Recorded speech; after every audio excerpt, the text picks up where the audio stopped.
Hey, this is Manni Chopra at the Titans event on our 9th birthday. This is the 8th of May 2025, and I'm here with none other than Jason Patterson, king of short leases. Welcome, Jason. Thanks for the invite. Thank you for coming along. Well, it's really exciting. So tell us all about short leases. How did you fall upon it? How did you get started with this strategy? Yeah, so basically I started property in 2001, buying flats. But that was actually my first ever short lease flat was then actually. But in the credit crunch, 2008 to 2009, that's when I started to take on this strategy a bit more seriously. Actively. Yeah, so about 16, 17 years-ish I've been doing it. So basically what happened is, a long story, but I try and keep it short.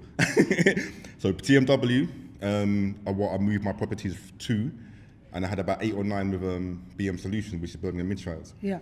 And they said to me, since the credit crunch, they said they're limiting the number of properties you can have with us. So they said, right, you've got 8 or 9 of us, you can stay with us, but you can't take out any equity. And the interest rate dropped to about 0.5%, 0 point whatever it was percent. It was so low, I was making a lot of equity, a lot of rental income per property. Yeah. But I couldn't take out any funds. So I said to myself, right, I'm gonna move 4 of them over from BM Solutions over to TMW. So 3 of them were fine, these are all flats by the way. And then the 4th flat had a short lease, 72 years left on it.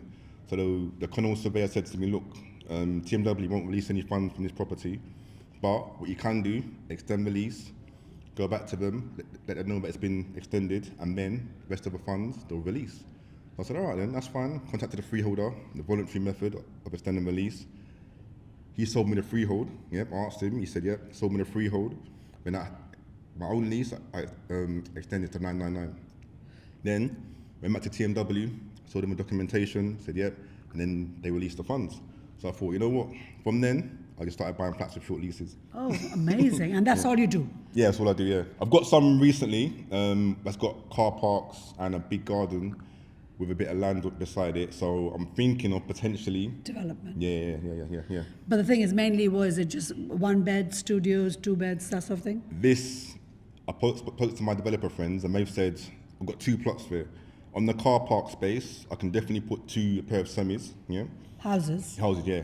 And then on the actual garden, which tenants don't really use, I can probably put 2 single units on there at worst. And then if I do get lucky, then another pair of semis on there. So. But your normal strategy for just regular short leases is what? Just look at 1 beds, 2 beds, or? Yeah, generally studios, 1 beds, 2 beds, and some 3 beds as well. And then you just keep them as the same, you just extend the lease and add value and then pull out your funds? Yeah, correct, yeah. So you buy them before you extend it, yeah? Yeah. Some of them, it's a mixture. Some of them I buy it and then extend the lease afterwards.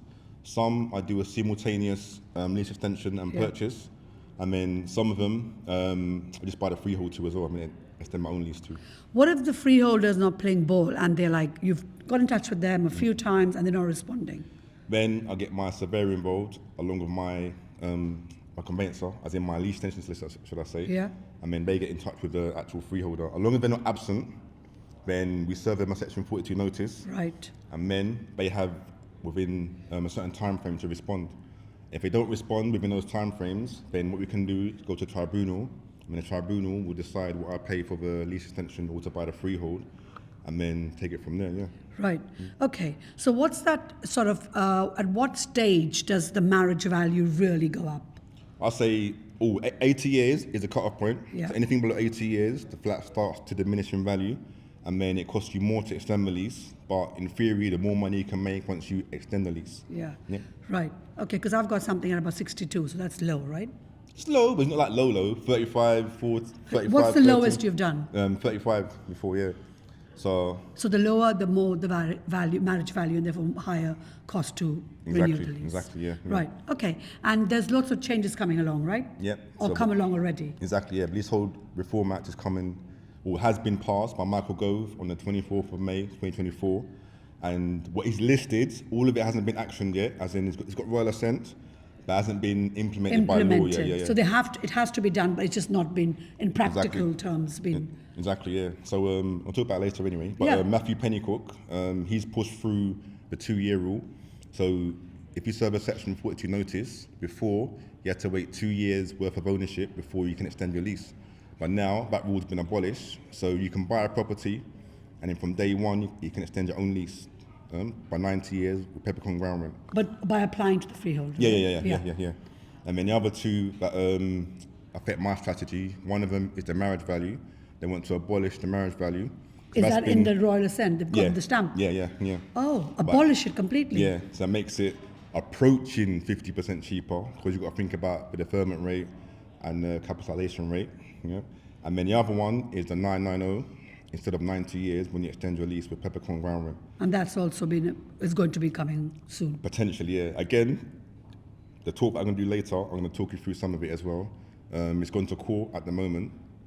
So some of the billionaires are taking the government to court to try and block some of the legislation. Yeah, so we'll see if it goes through or not. It's 50-50, but it's been given a Royal Assent. So what do you say to people who are looking at short leases now? Just do it. Don't worry about what if, because obviously they would pay half the money if they would say do it, but you don't know how long to wait for, Exactly. right? So it doesn't make sense. Yeah, just do it. Yeah, because I've been doing it for years. I'm still working on the same laws and premise as what the past is. So still continue to do it. And then if it does come in the future, that will be a bonus in that sense because you get the extension up and cheaper. Absolutely. Yeah, rather than paying the full price for it. And what's the best way that people who couldn't make it here today can find these deals? Where do they look? Yeah, so in the past, it was always Rightmove, Zoopla, on the market.com, post-auction or pre-auction. Yeah, I like to buy. And then lately, I've been buying direct from housing associations, the council, eviction solicitors, yeah, good friends, and my lease extension surveyor and lease extension solicitor as well. They give you some heads up. Because obviously your experience, but someone starting out, they can just go on the online websites, portals, but also maybe places like Property Filter, I know. Yeah, Property Filter, good. Nimbus Maps. So I spoke with Paul Davis last year. I spoke first on short leases, and then he spoke second. And then what he done with some Milton Keynes, he pulled up all of the short leases in the entire country on the Nimbus Maps. And then he started bringing up all the short leases in the entire country on it. Right. So it's powerful software. So you can use, like you said, Property Filter, Nimbus Maps. And then the usual Rightmove, Zoopla. Yeah. Okay, well, listen, great little strategy. You've got me definitely interested in it as well. I'm thinking I'm going to look, but I think I made a list of about 10 from Property Filter last week. There you go. Out of that, 5 or 6 were already sold. I was too late to the party. Yeah. But look, there are deals out there. It's there, right? Yeah. Live, current. But sorry you missed this one, guys. But we have amazing speakers like Jason coming in every single month. So do come along to our next one, 5th of June. It's our last one for the summer before we break up, and then we come back in September. So look at our next event, June the 5th. Jason, thank you so much, and I'm so excited about your talk. Can't wait. Yeah, you're welcome. Thanks for the invite, and happy 9th birthday. Thank you so much.